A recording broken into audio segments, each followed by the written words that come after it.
Hai, assalamualaikum warahmatullahi wabarakatuh. Terima kasih sudah mengklik video ini. Di video kali ini kita akan membahas kenapa ya pasien cuci darah itu bisa merasakan yang namanya mual muntah. Sebelum lanjut, saya ingin mengajak kalian untuk mensubscribe channel ini karena di channel ini saya akan membagikan informasi kesehatan ginjal dan juga cuci darah setiap minggunya. Jadi tunggu apa lagi? Langsung subscribe.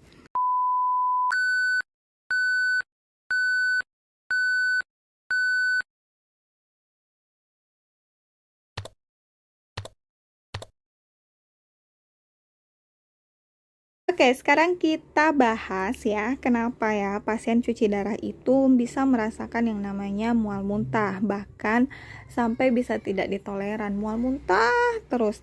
Apalagi pada pasien-pasien yang dia itu baru pertama kali cuci darah, dia belum pernah cuci darah sebelumnya.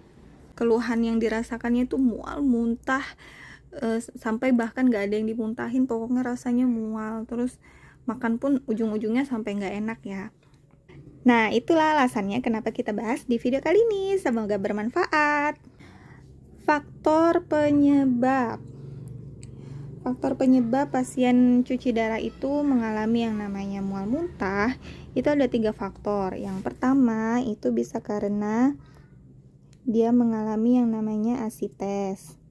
Yang kedua, bisa juga karena dia mengalami urium kreatinin yang meningkat, tentu ya. Untuk pasien cuci darah, tentu urium kreatininnya meningkat.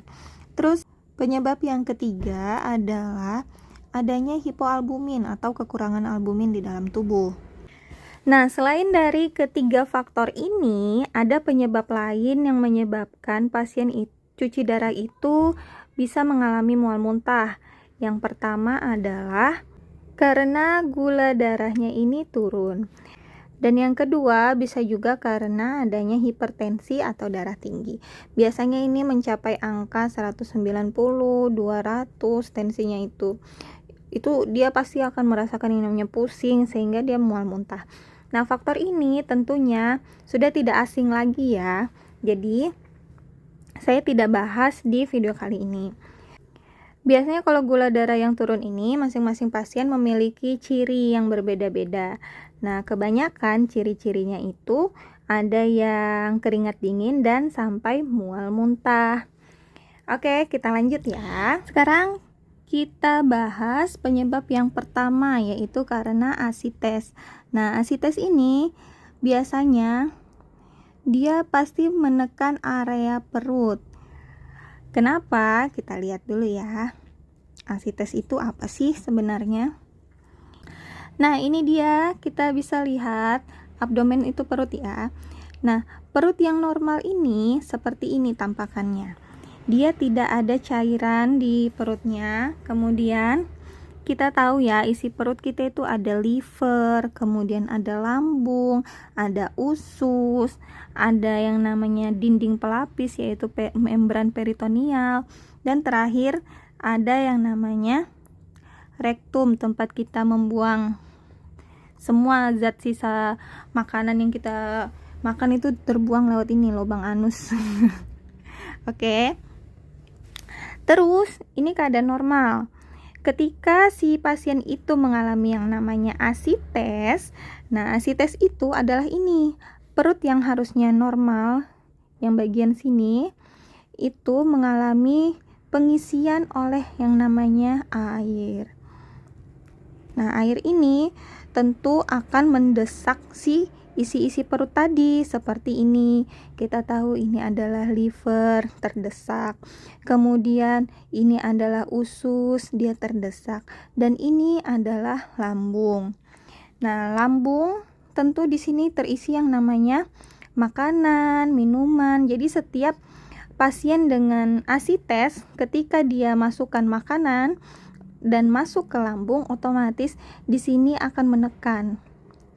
Karena perut ini sudah terisi air, jadi di sini akan tertekan sehingga membuat yang punya perut ini merasa yang namanya mual muntah, karena air mau itu makanan susah masuknya karena di sini sudah kepenuhan, di area perut ini sudah kepenuhan, jadinya terjadi yang namanya mual. Oke, asites tadi sudah Clear ya, sudah kita bahas ya. Kemudian faktor yang kedua adalah urium kreatinin yang meningkat. Nah, urium kreatinin yang meningkat ini tentunya kita harus tahu dulu nih urium kreatinin itu apa ya. Di video-video saya sudah banyak sekali membahas tentang urium dan kreatinin, yang dimana urium kreatinin ini adalah zat sisa metabolisme. Jadi zat sisa, yang namanya zat sisa ini kan harusnya dia keluar. Nah, karena ginjalnya rusak, otomatis zat sisa ini tidak bisa keluar dan dia tetap berada di peredaran darah. Sehingga yang namanya ada di peredaran darah kita itu kan bersiklus ya, dia berkeliling ke tubuh kita, masuk kembali ke area tubuh kita. Yang seharusnya keluar, dia malah tetap berada di area tubuh kita. Nah, termasuk di sini yang tetap dia berada di saluran gastrointestinal. Gastrointestinal itu adalah saluran pencernaan. Nah, itulah yang membuat mengapa ujung-ujungnya pasien itu akan mengalami yang namanya mual dan muntah.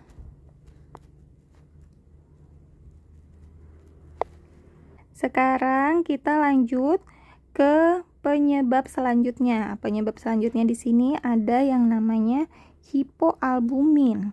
Apa itu hipoalbumin? Hipoalbumin itu adalah nilai protein namanya albumin. Protein albumin ini, makanya kita sering menyarankan kepada pasien untuk selalu memakan putih telur, selalu memakan ikan gabus, karena yang kita cari protein albuminnya ini. Nah, ketika protein albuminnya ini kurang, otomatis terjadi yang namanya katabolisme protein di dalam sel. Nah, protein albumin yang kurang ini tidak hanya karena asupan yang kurang, tetapi bisa karena adanya penyebab lain, yaitu SN atau sindrom nefrotik.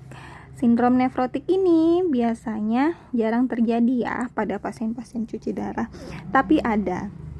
Nah, hipoalbumin tadi itu bisa terjadi karena apa tadi? Sindrom nefrotik dan asupan yang kurang. Nah, ketika kita menyuruh atau kita menganjurkan ibu makan putih telurnya sehari 6 ya. Kemudian ikan gabusnya dibanyakin ya.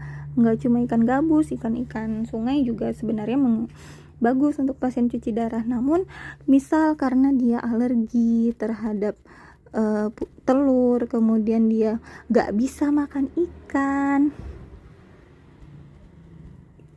ya, gak bisa makan ikan.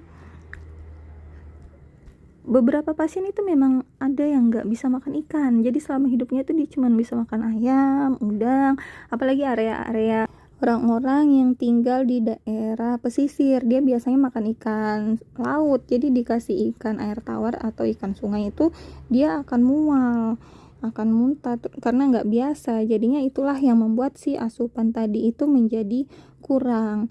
Nah, karena asupan ini kurang sedangkan tubuh itu membutuhkan, terjadilah yang namanya katabolisme protein di dalam sel. Apa itu katabolisme protein di dalam sel? Katabolisme itu adalah penguraian zat kompleks menjadi zat yang lebih sederhana. Di sini yang diurai adalah protein. Protein berubah.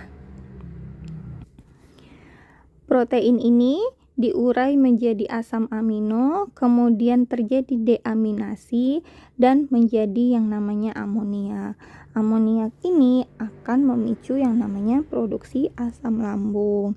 Ketika produksi asam lambungnya dipicu, akan terjadi yang namanya peningkatan asam lambung, sehingga hal itulah pasien yang gagal ginjal kronis akan mengalami yang namanya mual muntah. Ya, itu dia alasan-alasannya kenapa pasien cuci darah itu bisa mengalami yang namanya mual muntah. Untuk yang menonton video ini, untuk orang-orang awam atau pasien-pasien cuci darah yang tidak mengerti bahasa ilmiah, bahasa medis, saya mohon maaf karena ini sudah saya coba Ini sudah saya coba dengan bahasa yang sesimpel mungkin, semudah mungkin. Semoga bisa dimengerti ya. Jika kalian ada masukan, saya ingin membahas suatu isu atau suatu masalah tentang kesehatan ginjal dan juga cuci darah, silahkan tulis di kolom komentar. Terima kasih sudah menonton video ini. Terima kasih yang sudah setia selalu menonton video ini, yang suka komen. Terima kasih. Semoga kita bisa ketemu di next video. Assalamualaikum warahmatullahi wabarakatuh.